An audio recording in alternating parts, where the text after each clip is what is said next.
In this session, we will learn how to implement the k-nearest neighbors or KNN classification algorithm using Python. We will use the famous Iris dataset here, which contains measurements of iris flowers belonging to three different species. So the objective here is to train a model that can predict the species of a flower based on its features. So first of all, we will start with importing the libraries. We have imported pandas. Then we have imported k-nearest neighbor classifier. That is the model that we are going to use here for training and testing our data set. Next, we have imported the train test split function, which will be used for dividing the data into the training and the test part. Next, we have imported the NumPy library for numerical and array-based operations. The first thing that we have done that we have read the CSV file, that is the Iris CSV file available with us in the data. Next, we have printed here the data set. So we have provided only 5 as a variable value here, argument here. So we can display here only the 5 rows, top 5 rows. Here I have displayed the unique class names. Then rename the data columns with meaningful names. Here data columns names are ID, sepal length, sepal width, petal width, and the species. Next, what I have done here that I have selected all rows and columns from index 1 to the second last column as input features. Then I have selected all rows of the last column as the target variable. So the all the features are stored in the x variable and the target variable are stored in the y variable. Next, I have after doing this separating the target and the feature set, I have displayed here the features and its values, and then I have displayed the class values also. Next, as a part of the data pre-processing that handles the missing values, I have checked here that whether the missing values of each column in the data set are available or not.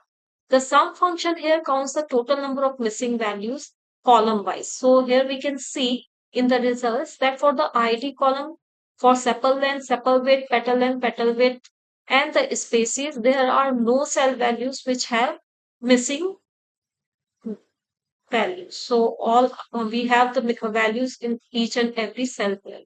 Now, what I have tried here to describe the data set. When I describe the data set, there are certain variables that are displayed here. For example, we have the count that tells us the number of missing values in each column.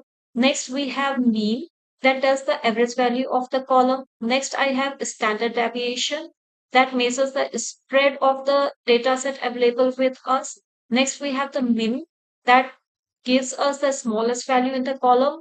Next is the 25% that shows the first quartile, that is 25% of the values are less than or equal to this value. When I go for the 50%, this tells us that 50% of values are below, 50% above middle value. Then 75% shows the third quartile. It says that the 75% of the values are less than or equal to this value.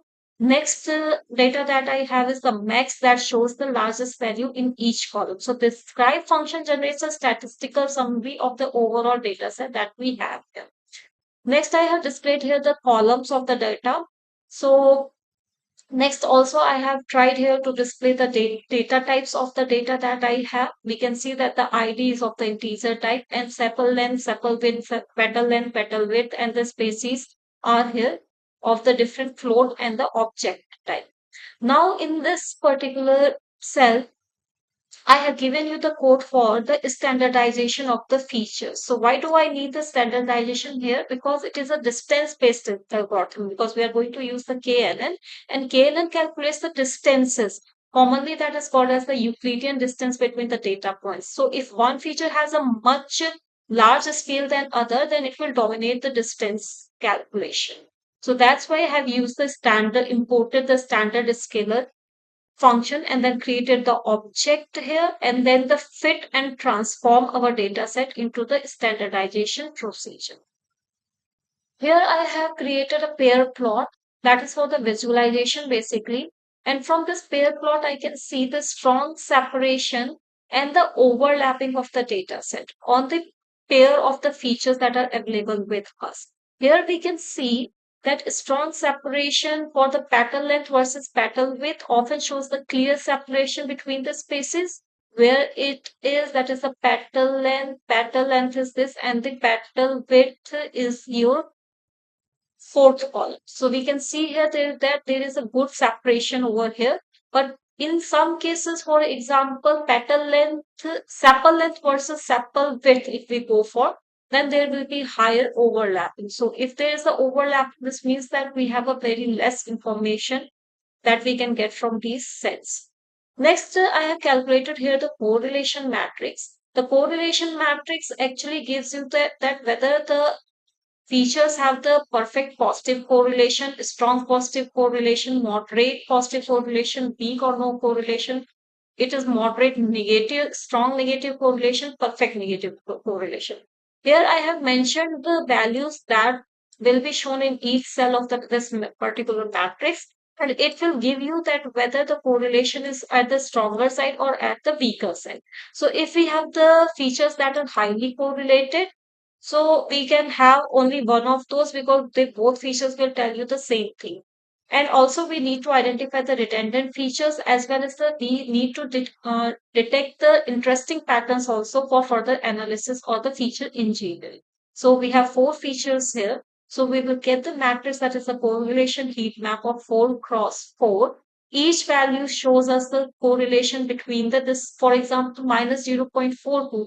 It shows the correlation between the sepal width and the petal length. So if it is minus 0.42, this simply means that there is a moderate negative correlation there. So next I have created a box plot annotation here for the petal length. So here in this figure you can see that Q1 that is shown by this blue line shows the 25% margin, means 25% of the samples are below this line. Now the Q3 that is 75% shows the 75%, that is the red line, and this median Q2 is the green line.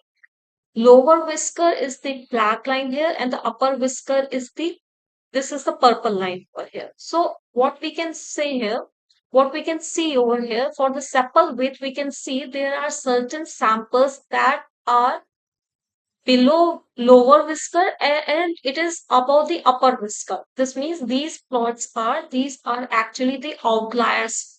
So we can easily identify the outliers after seeing this box plot notations for the iris features. Next is, what will we do? Simply we will divide our data set into the train and the test part. For the train and the test part, we can see here that we have split a data set into the training set and the test set. So we have X train, X test, Y train, Y test. We have called the train underscore test underscore split function. And what will it do? It will simply, we will pass our entire data set X comma Y here. We will describe here the test size as a zero 0.3. This means 70% of the samples will be used for the training and remaining 30% of the samples will be used for the testing purpose. Random state equal to 42 shows here that whenever we again generate the data, we will have the same split of the samples for the training as well as for the testing.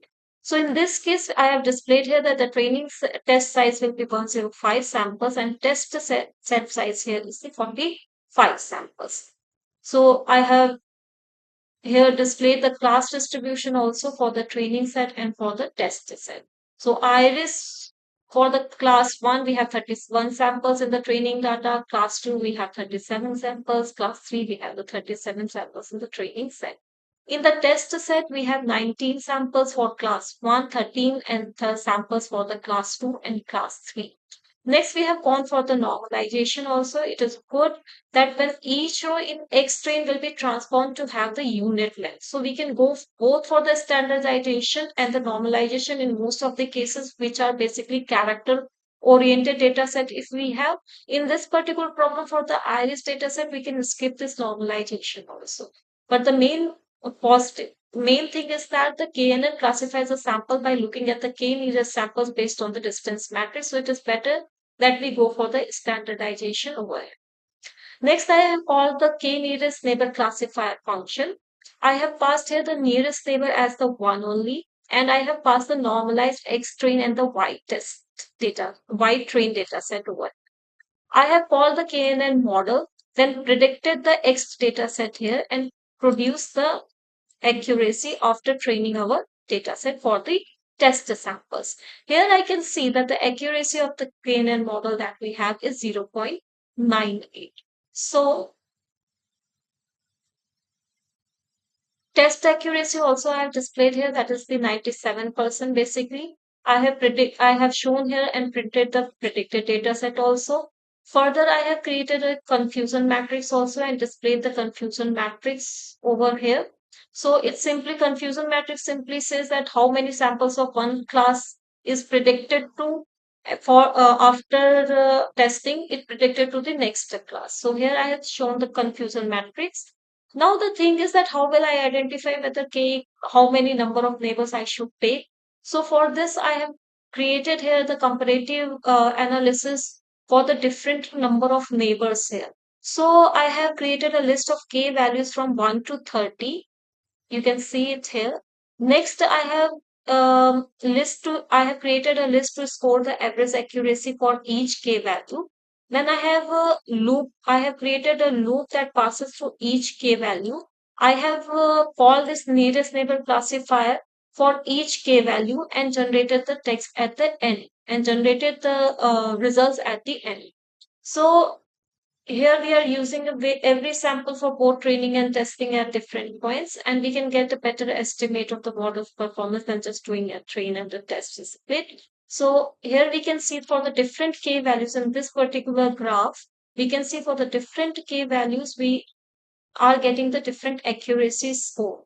So we can see here that when I had got for the five neighbors only, when I had 5 to 10 neighbors, then we have the classification accuracy between 0.95 and 0.97 almost. And when we increase the neighbors here, then the classification accuracy also is not improving. So this simply says that it doesn't mean that if we increase the number of neighbors, then it will give you the best accuracy. It is not so. So we need to actually generalize the data set. We need to actually generalize the number of samples. We need to actually see that how many number of neighbors can perform better for us in terms of providing the accuracy.